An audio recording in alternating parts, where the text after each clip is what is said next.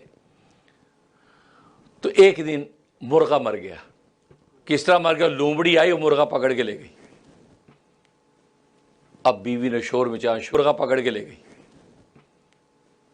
اب بیوی نے شور مچایا شروع کر دیا، او مرغا مار دیا، وہ لے گی۔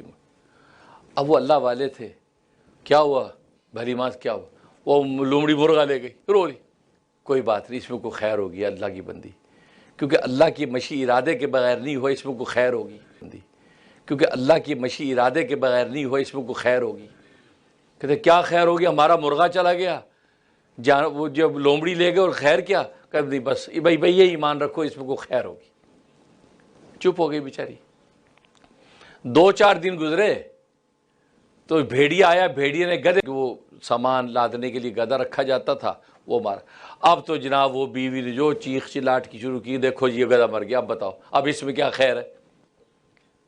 اب وہ اللہ کا ولی تھا، اس کا ایمان تو مضبوط ہے، اس میں بھی کوئی خیر ہوگی، کیونکہ اللہ جو بندے کے حق میں کرتا ہے، بندے کو سمجھ میں نہ آئے تو الگ بات ہے، تو دودھ پینے کا زمانہ ہے، اسے روٹی منہ میں لے لی ہے، روٹی اسے چھین لیتی ہے، بچہ سوچتی بڑی ظالم ماں چھین، روتا ہے، لیکن اس کو پتہ نہیں، اس کا معدہ بھی متحمل نہیں ہے کہ اگر آج روٹی دے دی تو اس کو نقصان پہنچے گا۔ اب اللہ تبارک و تعالیٰ کی مشیت ہے، اسے اللہ والے تھے کہا کہ اللہ کی بندی اس میں بھی کوئی خیر ہوگی، اسے اللہ والے تھے کہا کہ اللہ کی بندی اس میں بھی کوئی خیر ہوگی، کہ لو آپ اس خیر کو لے کے بیٹھے رہیں، خیر کیا ہوگی بھائی، گدھا مر گیا ہمارا۔ اب 2-4 دن گزرے تو پتہ چلا وہ کتا پتہ نہیں کچھ کوئی چیز کھا کے کتا مر گیا، ظاہر وہاں چکو دیہاتوں میں کوئی چیز کھا کے کتا مر گیا، ظاہر وہاں چکو دیہاتوں میں زہریلی چیزیں پھرتی ہوتی ہیں، کوئی چیز کھائی کتے نے کتا مر گیا، لو جی کتا بھی مر گیا، جو رکھوالی کے لیے ہوتا تھا کھیت کی رکھوالی اور جناب گھر کی، وہ بھی مر گیا۔ اب جناب رونا پیٹنا، اب اللہ کے بندے کا ایمان مضبوط تھا، اب رونا پیٹنا، اب اللہ کے بندے کا ایمان مضبوط تھا، ہمارے طرح تو نہیں تھا جہاں ڈر سے ڈاماڈول ہو جائے۔ ہماری حالت تو یہ ہے کہ فلسطین کے اندر مظلوم بچے عورتیں مرتی ہیں، 15,000 لوگ مارے گئے، شہید کر دیے گئے، ظلم و ستم اٹھ گیا۔ جیسے گزشتہ میں نے بتایا، ایک جب مسلمان ڈاکٹر صاحب کہنے لگے مجھے تو اب اللہ پہ کوئی ایمان نہیں رہا، یہ اللہ میاں کرا رہا ہے، لا حول ولا قوت، اچھے بھلے نوازی آدمی، مجھے ان کا میسیج پہنچا، میں کہ لو بھائی یہ اتنا سا ایمان ہے۔ لیکن اب جس اللہ نے ان کو بچوں کو پیدا کیا ہے تو سر جھکا دو کہ اے اللہ اس راز سے ہم واقف نہیں ہیں، لیکن تو نے کیا تو اس میں کوئی معاملہ ہوگا، تیرے معاملے تو ہی جانے، کیونکہ خدائی وہ کر رہا ہے نا، ہم نہیں کر رہے، ہمیں بندگی کا حکم ہے، ہمیں بندگی کرنی ہے، ہمیں خدائی میں دخیل نہیں ہونا۔ اللہ میں یہ کیوں کر دیا، اللہ میں ایسا کیوں نہیں کر رہا، ویئرز اللہ، اللہ کا دخیل نہیں ہونا، اللہ میں یہ کیوں کر دیا، اللہ میں ایسا کیوں نہیں کر رہا، ویئرز اللہ، اللہ کا نہیں۔ آپ کے ذمہ کیا لگایا اللہ نے، آپ اپنی کام میں لگے رہیں، آپ کے ذمہ لگائے نمازیں پڑھیں، عبادت کریں، خدمت کریں، اس میں لگیں۔ اگر طاقت ہے کہ جاؤ ان مجاہدین کے ساتھ شامل ہو کے آپ بھی میدان میں آ جائیں، اس میں لگیں۔ اگر طاقت ہے کہ جاؤ ان مجاہدین کے ساتھ شامل ہو کے آپ بھی میدان میں آ جائیں۔ آپ اپنا کام کریں، آپ اللہ سے یہ پوچھیں کہ اللہ میاں آپ کہاں ہیں بھائی، یہ کیا ہو گیا، ٹھیک۔ تو نتیجہ کہ ایمان ہمارے اتنے سے ہیں۔ اب وہ اللہ والے تھے جب بیوی نے کہا لو بھائی، اب وہ اللہ والے تھے جب بیوی نے کہا لو بھائی اب بتاؤ کون سی خیر ہے، تینوں جو چیزیں تھی ہمارے نفع کی ساری مر گئیں، اب کون سی خیر رہ گئی؟ ان کا بھلی مانس اس میں بھی کوئی خیر ہی ہوگی، بس اللہ کی مشیت کے بغیر ہوتا کچھ نہیں ہے، بس صبر کر، صبر۔ اس میں بیچاری چپ ہو گئی۔ اب کیا، وہ دشمنوں نے حملہ کر دیا، پڑوس ملک کے دشمنوں نے حملہ کر دیا، اور حملہ کر کے سارے شہر جو ہے تخت تاراج کر دیے، یہاں تک کہ وہ جو بستی تھی اس بستی کے لوگوں کو کہ مال و اسباب لوٹ لیے، اور بستی کے گھر کے جتنے لوگ تھے مرد عورتوں ان کو غلام اور لونڈیاں بنا کے لے گئے۔ صرف یہ اللہ والے کا جو گھر والا اس کی بیوی وہ گھر میں بچ گئے، باقی ساری بستی کے لوگوں کو گرفتار کر کے لے گئے، سارا مال اسباب لوٹ لیا۔ تو پتہ یہ چلا کہ یہ کیسے بچ گئے اور وہ کیسے پکڑے گئے۔ ہوا یہ کہ جیسے اس لشکر نے حملہ کیا گاؤں پر، قصبے پر، تو کسی کے گھر میں کتا تھا تو کتا بھونکنے لگ گیا، اور سب جو لوگ یہاں گدھا ڈھیچو ڈھیچو کرنے لگ گیا، وہ اس کے اندر گھس گئے۔ کس جگہ مرغا تھا وہ پھڑپھڑانے لگ گیا اور اب جو اذانیں دینے لگ گیا، نہیں دیا کہ اس کو پکڑا۔ تو گویا کہ یہی چیزیں جو اسباب زندگی تھی وہ اسباب ہلاکت بن گئیں، اور دشمن انہی گھروں پہ حملے کیے اور لوگوں کو غلام اور باندی بنا کے لے گئے۔ اس کے گھر کی تینوں چیزیں پہلے کیے اور لوگوں کو غلام اور باندی بنا کے لے گئے۔ اس کے گھر کی تینوں چیزیں پہلے مر چکی تھیں، گھر میں نہ کتے کی آواز تھی، نہ گدھے کی ڈھیچو ڈھیچو تھی، نہ مرغے کی پھڑپھڑاہٹ تھی، بالکل خاموشی تھی۔ انہوں نے سوچا یہاں کوئی بھی نہیں رہتا، لہذا اس گھر کے اندر کوئی گھسا نہیں اور لشکر چلا گیا، اور یہ دونوں کے دونوں زندہ سلامت باقی بچ گئے۔ تکبیر، تکبیر، اللہ اکبر۔ اللہ کے رازوں کو کون جانتا؟ اگر ہم علمی درجے میں ایقان و ایمان بھی رکھیں کہ اللہ تیرا راز تو ہی جانے اور سچا ہے تیرا راز، ہم اس پہ ایمان رکھتے ہیں، ہمیں کوئی اعتراض نہیں ہے۔ یہ بھی اگر شو کر لیں گے ایمان و ایقان، اللہ اس پر بھی ایمان اتنا کہ وہ جھٹ سے اعتراض شروع کر دیتے، جی یہ کیوں ہو گیا۔ یہ خاص طور پہ یہ نوجوان ہمارے یوتھ لونڈے کالج یونیورسٹیوں میں کالے گوروں کے ساتھ، مسلمان کافروں کے ساتھ ان کے اٹھر بیٹھ گئے، وہی پوچھتے ہیں you are Muslim? Yes. Where is Allah? فلاں جگہ کیا ہو گیا؟ وہ مر گئے، وہ مر گئے۔ نہیں ان کے اللہ ایگزسٹ، اللہ وہ مر گئے نہیں ان کے اللہ ایگزسٹ، اللہ ہے، جہاں ہے اللہ ہے. یہ کیوں ہوا؟ اللہ کی مرضی، Allah knows. I don't know, I am servant of Allah. میں اللہ کا نوکر ہوں. نوکر آقا کے راز کیسے پتہ لگا سکتا ہے؟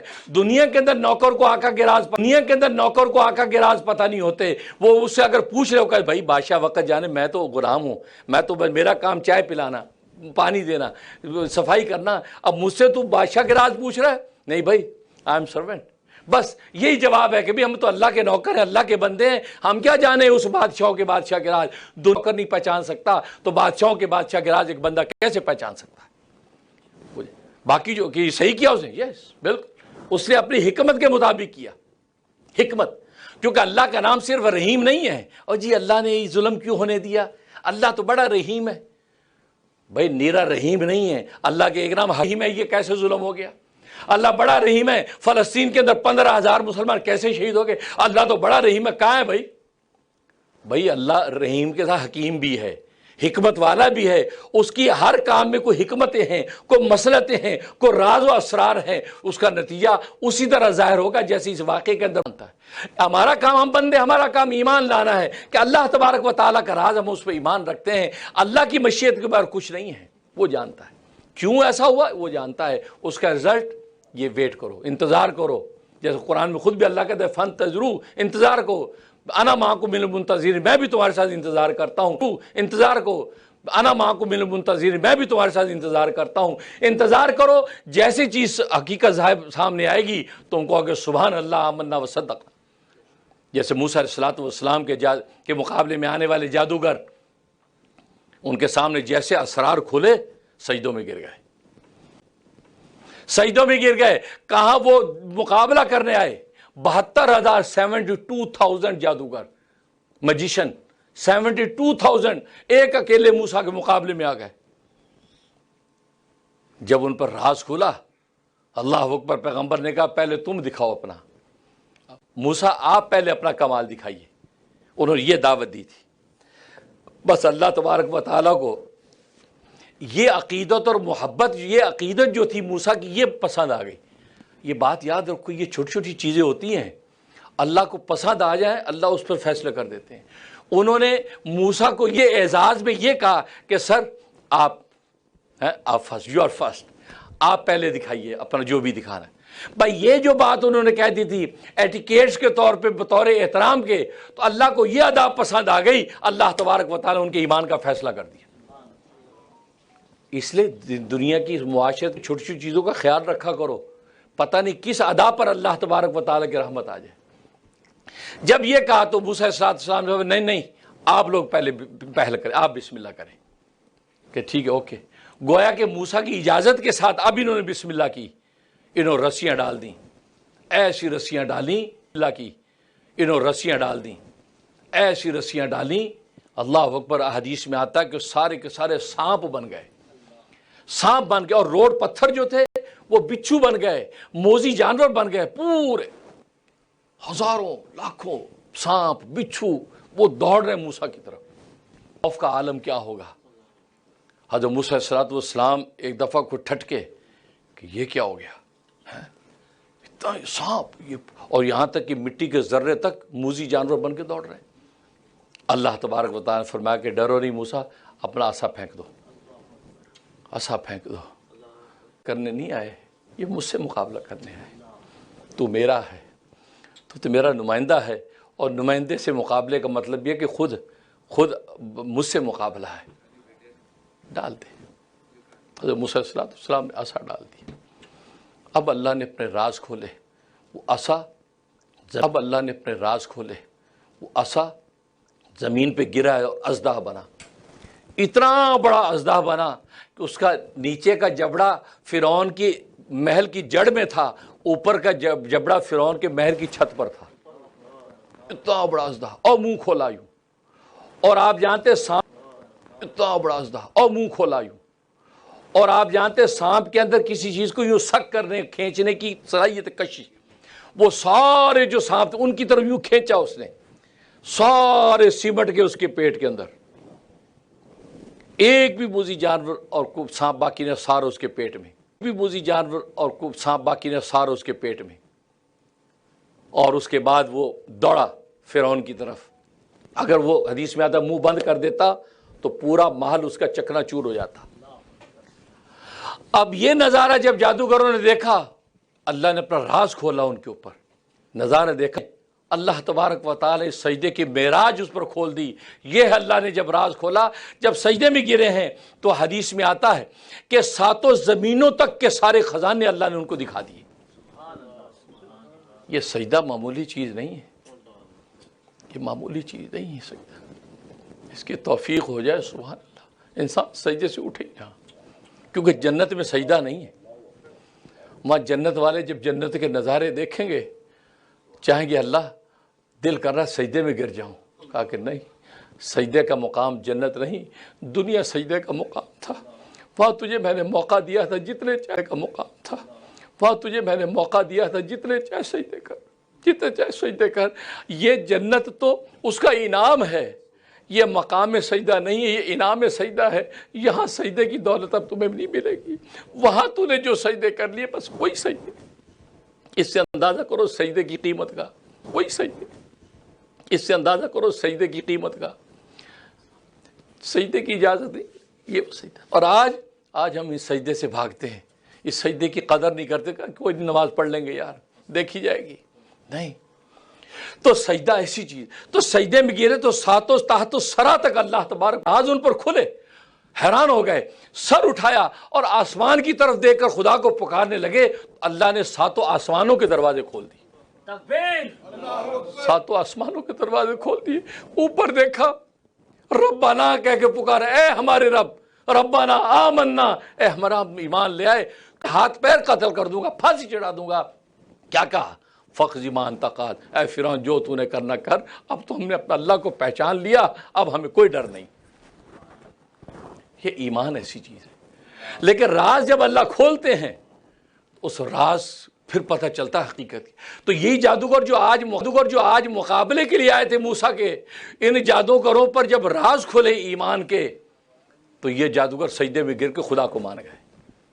تو بالکل اسی طریقے سے ہماری ذہنی سطح چونکہ کمزور ہے، اللہ اسرار ہم پر کھولتے نہیں ہیں، لیکن ہمیں ایمان اور عرفانی اور ایمانی طور پہ ایمان لانا ضروری ہے کہ نہیں ہے، لیکن ہمیں ایمان اور عرفانی اور ایمانی طور پہ ایمان لانا ضروری ہے کہ بس اللہ کا اس میں جو راز ہے اللہ ہی جانتا ہے، ہمیں اس کے اندر پڑھنے کی ضرورت نہیں ہے۔ امام غزالی رحمۃ اللہ نے واقعہ لکھا ہے، ایک وقت کے ولی،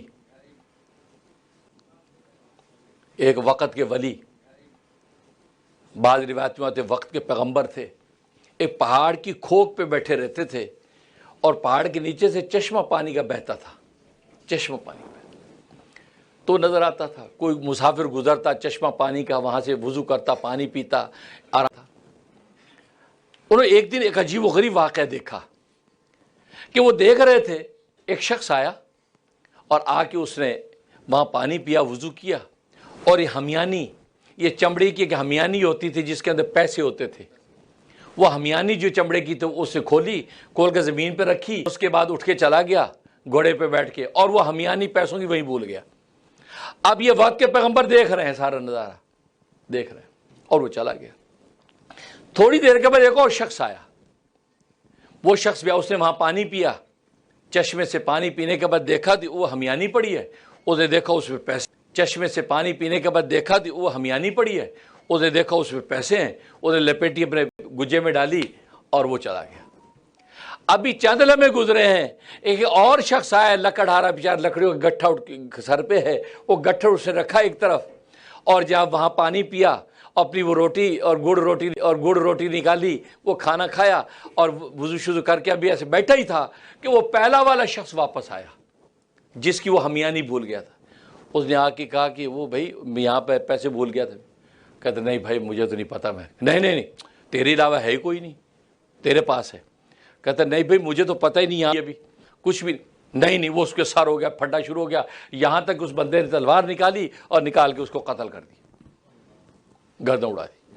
اب وہ وقت کے پیغمبر دیکھ رہے ہیں سارا نظارہ۔ اب جب یہ راز دیکھا حیران ہو گئے کہ یار وہ پیسہ تو وہ لے گیا پہلا والا، اور یہ راز ہے۔ یہ کیا راز ہے کہ کرے کوئی بھرے کوئی، پیسے وہ لے گیا، قتل یہ ہو گیا، یہ کیا معاملہ ہے؟ یہ تو کھلا ظلم ہے، یہ میں سمجھ میں نہیں آئی۔ تو اللہ نے کیا کیا؟ بات سنو، تم بندے ہو، بندگی کرو، میں خدا ہوں، میں خدائی کرنا جانتا ہوں۔ آج ہماری حالی اللہ کو مشورے دیتے ہیں، ویسے اللہ میاں کو یہ کر لینا چاہیے تھا، پتہ نہیں اللہ میاں نے یہ کیوں نہیں کیا۔ اللہ کو مشورے، بھائی ہم کہاں پیتے اللہ کو مشورے دے رہے ہیں؟ بھائی وہ خدا ہے، وہ خدائی کرنا جانتا ہے بھائی، اور کرتا آ رہا ہے۔ ہم بندے بندگی کریں، فرمایا کہ تو بندہ بندگی کر، میں خدا ہوں خدائی کرنا۔ بندے بندگی کریں، فرمایا کہ تو بندہ بندگی کر، میں خدا ہوں خدائی کرنا میں جانتا ہوں، چھوڑ اس بات کو۔ کہہ کہ بے شک ہے رب، میں اس پر ایمان رکھتا ہوں کہ آپ خدا ہیں، خدائی کرنا جانتے ہیں، میں بندہ ہوں، لیکن اب یہ سارا واقعہ مجھ پر کھل گیا ہے، اس لیے اب طبیعت میں بے چینی ہے، تشویش ہے کہ آخر کھل گیا ہے، اس لیے اب طبیعت میں بے چینی ہے، تشویش ہے کہ آخر اس میں کون سا راز ہے؟ بھائی آپ تو عادل ہیں، ظالم نہیں ہیں، اس لیے اب یہ بات تو مجھے سمجھا دیں، باقی کسی واقعے کے بارے میں نہیں پوچھوں گا، لیکن جو خود آنکھوں سے دیکھا میں نے۔ اب اللہ تبارک و تعالی نے فرمایا کہ یاد رکھو یہ جس آدمی تبارک و تعالی نے فرمایا کہ یاد رکھو یہ جس آدمی نے آ کے قتل کیا نا اس بندے کو، جو یہ قتل ہوا آدمی، یہ لکڑہارا، یہ اس آدمی کے باپ کا قاتل تھا، اس کے باپ کا غلام تھا، پھر اس کے باپ کو قتل کر کے بھاگ گیا تھا یہ آدمی۔ تو آج میں نے اس کے بیٹے کے ہاتھ سے اس کے باپ کا قصاص دلوایا، اس کو قتل کروایا، اور وہ جو پیسے جو پہلا شخص لے گیا ہے، اس پہلے شخص سے جو پیسے لے گیا ہے، یہ اس دوسرے شخص کے باپ نے اس سے 1000 دینار لیے تھے اور واپس نہیں کیے، یہاں تک کہ وہ مر گیا اور دولت اس کے بیٹے کو مل گئی۔ آج ہم نے اس کی میراث میں سے اس کا قرض واپس دلوایا۔ اللہ خدا کی شانیں کون پہچانے گا؟ صرف جو کچھ ہوتا نظر آتا ہے، اس کے پیچھے جو راز و حکمتیں ہیں، ہمیں اس پہ ایمان لائے، یا اللہ اس پر ایمان رکھتے ہیں، تیری حکمت مسئلے کے مطابق ہو رہا ہے۔ باقی ہم بندے ہیں دعا کے مکلف، ہم دعا کرتے یا اللہ یہ ظلم ظالموں کا کیفر کردار تک پہنچاتے ہیں، لیکن اس کے راز کیا ہیں ہم اس راز پر ایمان رکھتے ہیں، یہ ہے۔ تو دوسرے وہ اسرار ہے کہ جو قابل بیان تو ہیں، لیکن اگر بیان کر دیے جائیں تو بعض لوگوں کے لیے نقصان ہوگا، کیونکہ اس کی حقیقت کو سمجھ نہیں سکیں گے، کیونکہ ذہنی سطح ان کی نیچی ہے۔ اس لیے اللہ سے دعا ہے کہ اللہ تبارک و تعالی دنیا کے اندر ظاہر کرتے رہتے ہیں، ان کی جو حقیقت جو ہے وہ ہمیں جو ہے وہ منکشف فرمائے اور ہمارے ایمانوں کو قوی فرمائے۔ وآخر دعوانا الحمدللہ۔